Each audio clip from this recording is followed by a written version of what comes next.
या 5 मिनट के लिए आप लोग रहें, और 4-5 मिनट के लिए भले आप रहें, पर उस 2-5 मिनट में भी आपका ध्यान कितना केंद्रित होना चाहिए वो स्थान बता, कितना केंद्रित होना चाहिए। पहला,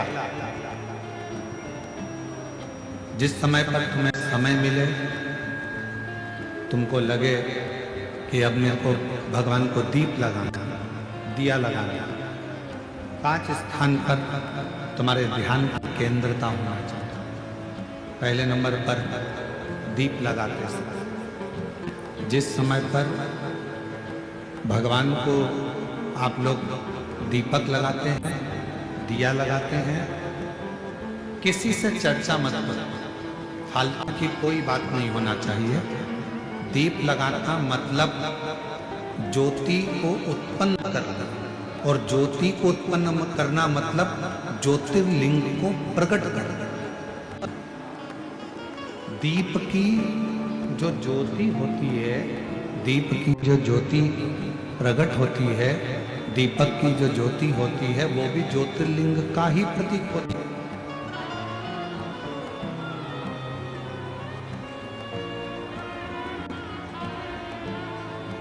दीपक की जो ज्योति है वो ज्योतिर्लिंग का ही प्रतीक है, ज्योतिर्लिंग का। इसलिए दीपक लगाते समय व्यर्थ की किसी से बात ना करी जाए। दीपक लगाते समय किसी से व्यर्थ की बात ना करते हुए, जिस दीपक को आप प्रज्वलित कर रहे हो, जिस दीपक को आप लगा रहे हो, आपका ध्यान उस शिव की ज्योति में केंद्रित होना चाहिए।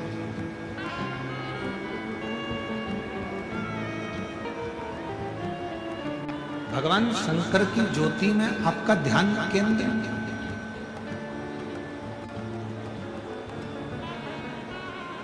और भगवान शंकर की ज्योति में जब आपका ध्यान केंद्रित होगा, तब आप स्वयं भगवान शिव का साक्षीकरण 2 क्षण में करो। तो दीप जलाते समय चाहे मंदिर में दीपक लगाओ, चाहे घर के अंदर मंदिर में दीपक लगाओ, चाहे बेलपत्र के वृक्ष के नीचे दीपक लगाओ, चाहे आंवले के वृक्ष के नीचे दीपक लगाओ, चाहे आप घर के दरवाजे पर दीपक लगाओ। दीपक लगाते समय तुम्हारा ध्यान केंद्रित दीप में जो ज्योति है, ज्योति में जो शिवलिंग है, ज्योतिर्लिंग है, उस ज्योति का दर्शन करते समय अपने ध्यान को केंद्रित। दूसरा, भगवान शंकर को, सूर्य नारायण भगवान को,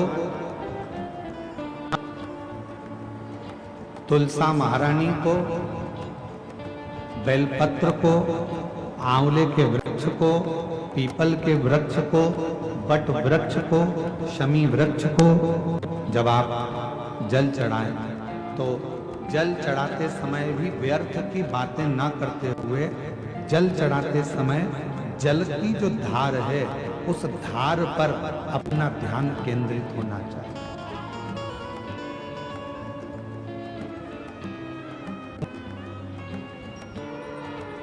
उस प्रेशर बढ़ाओ, प्रेशर, उस धार पर आपका जल की जो धार हो, उस धार पर आपका ध्यान केंद्रित। दीपक की ज्योति पर आपका ध्यान केंद्रित हो, जल की धार पर आपका ध्यान केंद्रित हो। तीसरे नंबर पर कहा गया, तीसरा स्थान जो कहा गया, जब भगवान शंकर के मंदिर में, देवता के मंदिर में, देवालय में, शिवालय में जब आप भगवान को प्रणाम करने के लिए, नमन करने के लिए नीचे झुके हो, उस समय पर आपका ध्यान भगवान के चरणारविंद में केंद्रित होना चाहिए। ये तीसरे नंबर का स्थान है।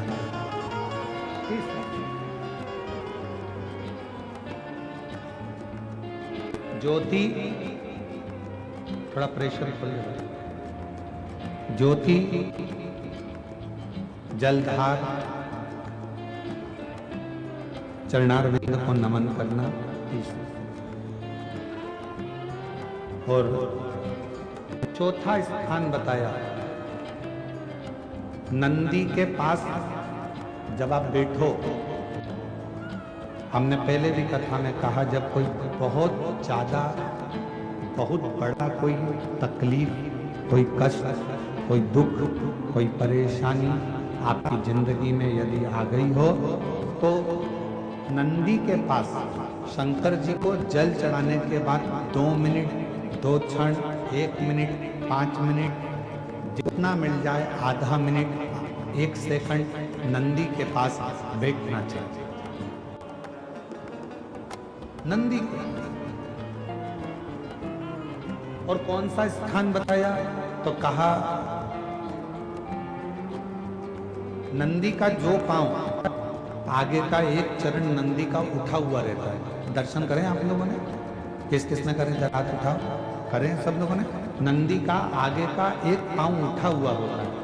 तो नंदी, जब तुम कोई विषम परिस्थिति में हो, बहुत टेंशन में हो, बहुत तकलीफ में हो, बहुत कष्ट में हो, और बहुत ज़्यादा कोई डिप्रेशन में हो, कोई चिंता में हो, कोई बात अगर तकलीफ की है, तो नंदी का जो पांव उठा हुआ रहता है, उस पांव के पास में थोड़ी देर, नंदी के साइड में थोड़ी देर, 1 सेकंड, आधा सेकंड, आधा मिनट, 1 मिनट, 2 मिनट, 5 मिनट, जितना आप बैठो और थोड़ी देर बैठकर बाबा की ओर ध्यान को केंद्रित करो और अपने मन की बात कह दो।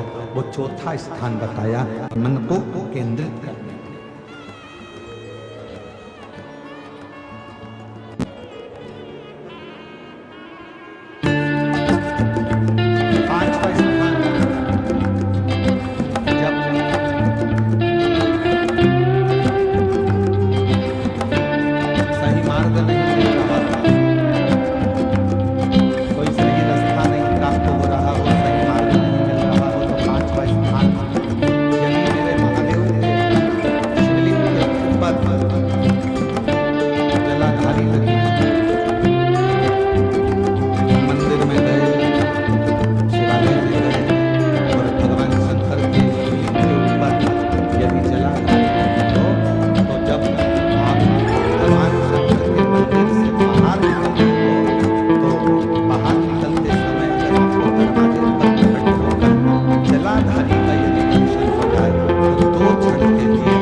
जलाधारी लगी होती है, उस जलाधारी का दर्शन कर फिर अपने